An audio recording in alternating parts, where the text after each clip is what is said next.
నమస్కారం డాక్టర్ గారు. నమస్కారం అండి.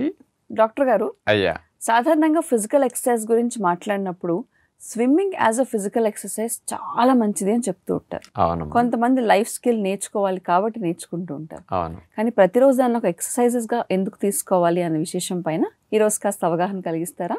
అన్ని ఆటల కంటే, అన్ని వ్యాయామాల కంటే ఈ రోజుల్లో వారికి ది బెస్ట్ నెంబర్ 1 వ్యాయామం స్విమ్మింగే.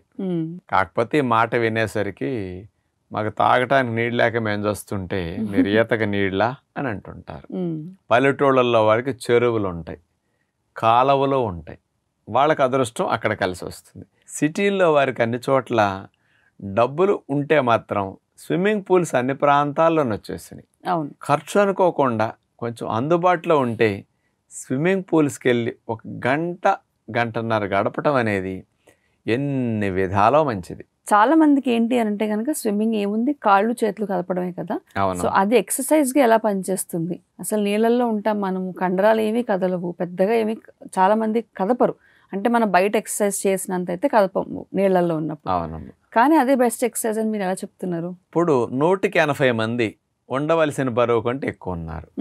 మీరు ఏది చేస్తున్నా ఈ బరువు కూడా జాయింట్ల మీద పడుతూ ఉంటుంది. మోకాళ్ళ నొప్పులు, మడాల నొప్పులు, కాస్త ఇట్లాంటి పెయిన్స్ ఉన్న వారికి ఏ వ్యాయామాలు చేయాలన్నా భారం ఎక్కువ అనిపిస్తుంది. అవును. అదే నీళ్ళల్లో అనుకోండి, మన బరువు అంతా నీళ్లు మోసేస్తుంటాయి, కానీ మన బరువు మోకాల మీద పడదు, పాదం మీద పడదు.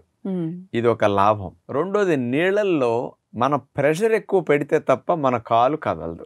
ఇప్పుడు నేను చెయ్యి ఇక్కడ ఇట్లా కదిపాను, 1/2 క్యాలరీ ఏమైనా ఖర్చు అయితే అయ్యి ఉండొచ్చేమో. అదే నీళ్ళల్లో 1 క్యాలరీ ఖర్చు. ఎందుకంటే ఆ నీళ్ళల్లో జరపాలంటే ఎక్కువ మనం మూమెంట్ని, ఫోర్స్, రెసిస్టెన్స్ ఉంటుంది. అందుకని దానివల్ల ఎక్కువ బెనిఫిట్ వస్తుంది. పైగా ఇంకొకటి ఏంటంటే, నీళ్ళల్లో చేసినప్పుడు ఆ బాడీ వాటర్లో చల్లదనానికి ఎక్స్పోజ్ అవుతున్నది. ఆ చల్ల భాగాన్ని వెచ్చగా చేయటం కోసము బాగా బ్లడ్ సప్లై ఎప్పుడు రానంత స్కిన్కి వచ్చేస్తుంది అనమాట. చివరికి శరీరంలో అన్ని భాగాలకి రక్త ప్రసరణ జరిగినట్టు చర్మానికి కూడా బాగా ఎక్కువ రక్త ప్రసరణ జరుగుతుంది. పైగా ఇతర వ్యాయామాలు చేసేటప్పుడు చెమట పట్టి కొంచెం వేడెక్కిపోయి కొంచెం అలసట, కొంచెం నీరసం అనిపిస్తుంది. స్విమ్మింగ్ చేసేటప్పుడు ఇది ఉండదు అసలు మీకు. ఎందుకంటే మజిల్స్ హీట్ అవుతాయి. ఆ హీట్ని ఆటోమేటిక్గా రేడియేటర్లో నీళ్లుండి బాగా కూలింగ్ ఇచ్చినట్టు వాటర్ ఆటోమేటిక్ స్విమ్మింగ్లో కూలింగ్ ఇచ్చేస్తూ ఇండైరెక్ట్గా ఉంటుంది అనమాట. స్విమ్మింగ్లో అన్ని భాగాలు కదులుతాయి. అటు చేతులు, నడుము, కాళ్ళు.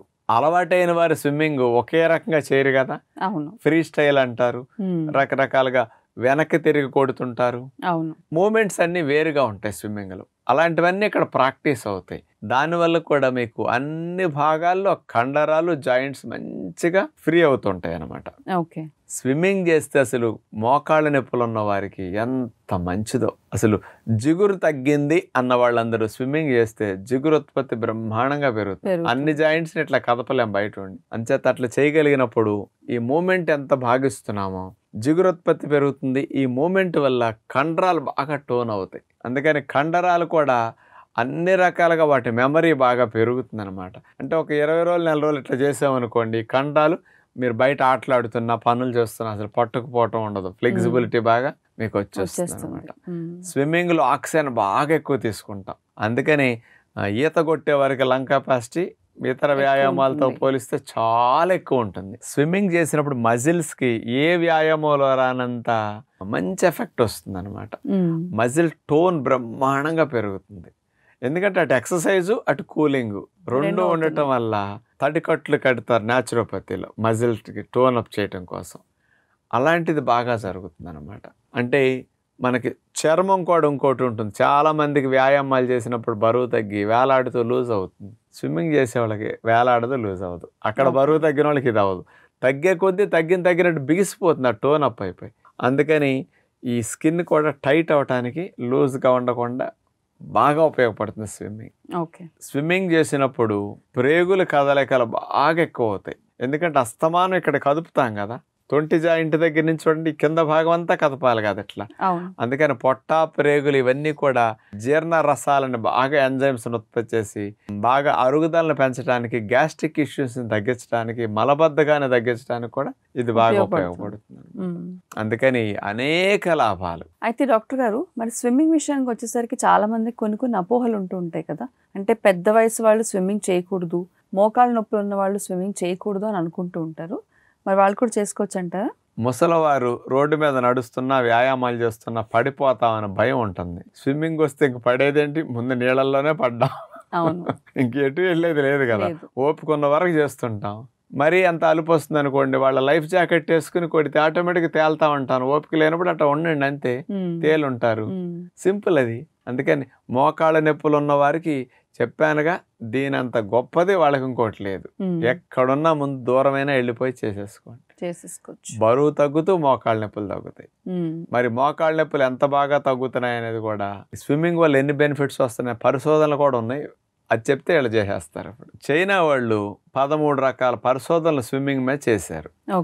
ఈ 13 పరిశోధనల సారాంశాన్ని 2022లో ప్రచురించారు.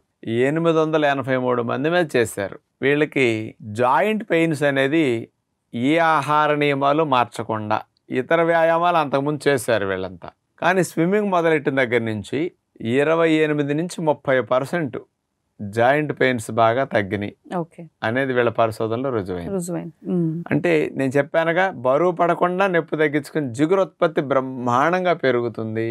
జాయింట్ ని పట్టుంచే మజిల్స్ కూడా అద్భుతంగా పనిచేస్తాయి. అందుకని ఎంత పర్సంటేజ్. అట్లాగే ఫ్లెక్సిబిలిటీ అనేది, అంటే బాగా ఫ్రీ అవ్వటం. ఇప్పుడు ఇక్కడ నుంచి ఇప్పుడు మీరు ఈ గూడు ఉందనుకోండి, ఇక్కడికే లేచింది. స్విమ్మింగ్ చేసేసరికి 10 to 12 డిగ్రీలు బాగా ఫ్రీ అయిందంట. అన్ని జాయింట్స్లోను అన్ని భాగాల్లోనూ ఫ్లెక్సిబిలిటీ 10 to 12% ఇంక్రీజ్ అయిందంట ఒక్క స్విమ్మింగ్తో.